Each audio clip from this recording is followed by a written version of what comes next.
बिस्मिल्लाहिर्रहमानिर्रहीम। Dear students, अस्सलाम वालेकुम। Biology class 9th lecture series के साथ मैं हूं इमरान हनीफ़। स्टूडेंट्स, उम्मीद है कि आप सब खैरियत से होंगे और बायोलॉजी लेक्चर सीरीज़ से खूब फ़ायदा हासिल कर रहे होंगे। स्टूडेंट्स, आज जो बात ज़ेर बहस आएगी वो है 5 किंगडम सिस्टम ऑफ क्लासिफिकेशन। बात हो रही थी history of 5 kingdom system of classification की, जिसमें हमने बात की मुख्तलिफ साइंटिस्ट की जिन्होंने क्लासिफिकेशन में एक तारीख़ रकम की। बात हुई 2 किंगडम सिस्टम ऑफ क्लासिफिकेशन की, उसके बेनिफिट्स की और उसके ड्रॉबैक्स की। बात हुई 3 किंगडम सिस्टम ऑफ क्लासिफिकेशन, उसके बेनिफिट्स और ड्रॉबैक्स की। तो हमने जाना कि 5 किंगडम सिस्टम ऑफ क्लासिफिकेशन बनाने की ज़रूरत क्यों पेश आई। तो स्टूडेंट्स, अब मूव करते हैं 5 किंगडम सिस्टम ऑफ क्लासिफिकेशन की जानिब।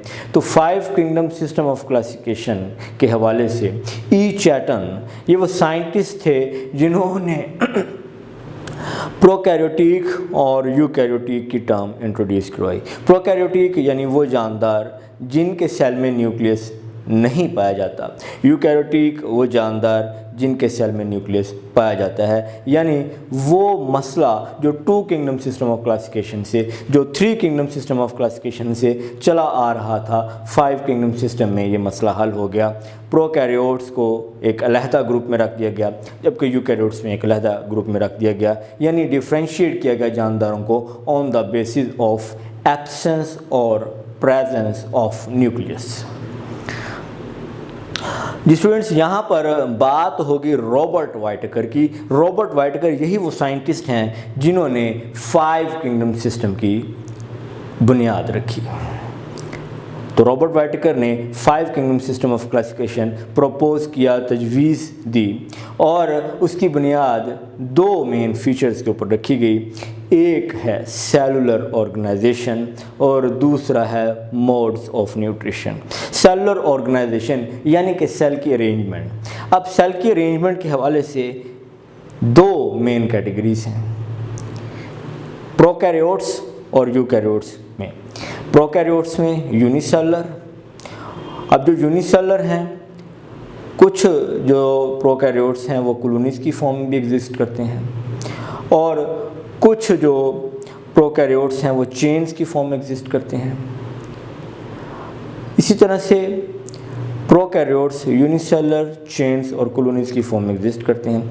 जबकि बात करते हैं यूकैरियोट्स के हवाले से, तो यूकैरियोट्स जो हैं ये यूनिसेलुलर भी हैं, ये कॉलोनियल भी हैं और ये मल्टीसेलुलर भी हैं। तो आपको याद होगा फर्स्ट चैप्टर जो हमने पढ़ा था उसमें लेवल्स ऑफ ऑर्गेनाइजेशन में सेलुलर ऑर्गेनाइजेशन पढ़ी थी। सेलुलर ऑर्गेनाइजेशन में हमने 3 तरह की अरेंजमेंट पढ़ी थी सेल के हवाले से, यानी कि यूनिसेलुलर, कॉलोनियल और मल्टीसेलुलर।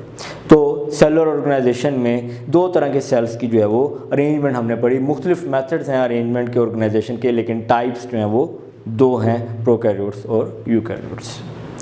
तो हमने 2 अरेंजमेंट्स पढ़ी, यानी प्रोकैरियोट्स की अरेंजमेंट्स और यूकैरियोट्स की अरेंजमेंट्स। इसके बाद हम बात करते हैं modes of nutrition. Modes of nutrition यानी खुराक हासिल करने के तरीके। तो मोड्स ऑफ न्यूट्रिशन में 2 कैटेगरीज हमें देखने को मिलती हैं, ऑटोट्रोफ और हेटरोट्रोफ।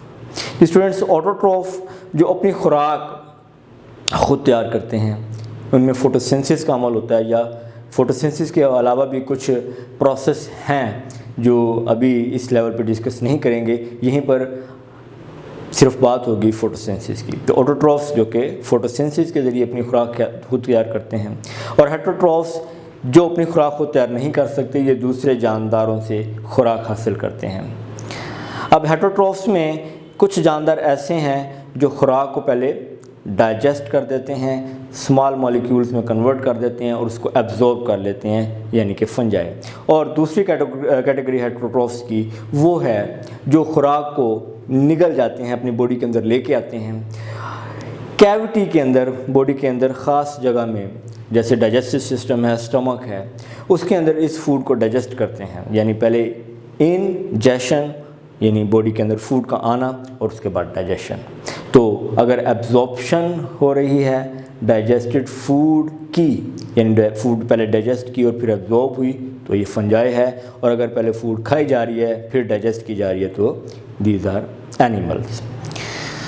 अब स्टूडेंट्स यहाँ पे बात होगी मार्गोलिस और श्वार्ट्ज की। मार्गोलिस और श्वार्ट्ज इन्होंने 5 किंगडम सिस्टम ऑफ क्लासिफिकेशन में तरमीम की तब्दीली लाए। उन्होंने कहा कि सेलुलर ऑर्गेनाइजेशन और मोड्स ऑफ न्यूट्रिशन के अलावा जेनेटिक्स को भी 5 किंगडम सिस्टम ऑफ क्लासिफिकेशन की बुनियाद में शामिल किया जाए। यानी जैसे कि सेलुलर ऑर्गेनाइजेशन की बुनियाद पर जानदारों को मुख्तलिफ ग्रुप्स में क्लासीफाई किया जा रहा है, मोड्स ऑफ न्यूट्रिशन की बुनियाद पर जानदारों को मुख्तलिफ ग्रुप्स में क्लासीफाई किया जा रहा है। इसी तरह जेनेटिक्स के हवाले से भी देखा जाए, यानी ऑर्गेनिजम्स का डीएनए चेक किया जाए, जिनके डीएनए में सिमिलरिटी ज़्यादा है उनको सेम ग्रुप में रखा जाए, जबकि जिनके डीएनए में सिमिलरिटी कम है उनको डिफरेंट ग्रुप्स में रखा जाए। तो स्टूडेंट्स यहाँ पर 5 kingdom system of classification complete हुआ।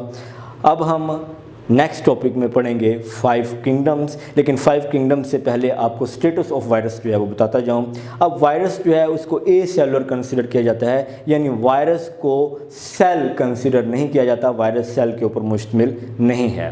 जो 5 किंगडम सिस्टम ऑफ क्लासिफिकेशन है इसकी बुनियाद अभी हमने पढ़ी है सेलुलर ऑर्गेनाइजेशन, यानी सेल की अरेंजमेंट। सेल की अरेंजमेंट 3 तरह की आपने पढ़ी, यूनिसेलुलर, कॉलोनियल और मल्टी सेलुलर। तो इसमें सेल का होना ज़रूरी है, यानी 5 किंगडम्स में उन्हीं जानदारों को रखा जाएगा जिनमें सेल मौजूद है। लेकिन वायरस ये ए सेलुलर है, ये सेल पे मुश्तमिल नहीं है। तो ए सेलुलर होने की वजह से, सेल पे मुश्तमिल ना होने की वजह से इसको 5 किंगडम्स में शामिल नहीं किया गया, इसको नॉन लिविंग समझा जाता है और 5 किंगडम्स में शामिल नहीं किया जाता। ये स्टेटस है वायरस का। वायरस में कुछ प्रॉपर्टीज़ ऐसी हैं जो नॉन लिविंग से रिजेंबल करती हैं, कुछ प्रॉपर्टीज़ लिविंग ऑर्गेनिज्म से रिजेंबल करती हैं। अब नॉन लिविंग में जो नॉन लिविंग की प्रॉपर्टीज़ इसमें हमें देखने को मिलती हैं वो है इसका क्रिस्टलाइन नेचर होना, क्रिस्टल की फॉर्म बनाना, और इसके अलावा इसका ए सेलुलर होना, सेल पे मुश्तमिल ना होना। जबकि लिविंग ऑर्गेनिजम्स के साथ जो फीचर्स इसके मिलते हैं उसमें इसका डीएनए या आरएनए पे मुश्तमिल होना, प्रोटीन कोड के ऊपर मुश्तमिल होना, ये वो मॉलिक्यूल्स हैं जो लिविंग ऑर्गेनिजम्स में पाए जाते हैं और वायरस में भी पाए जाते हैं।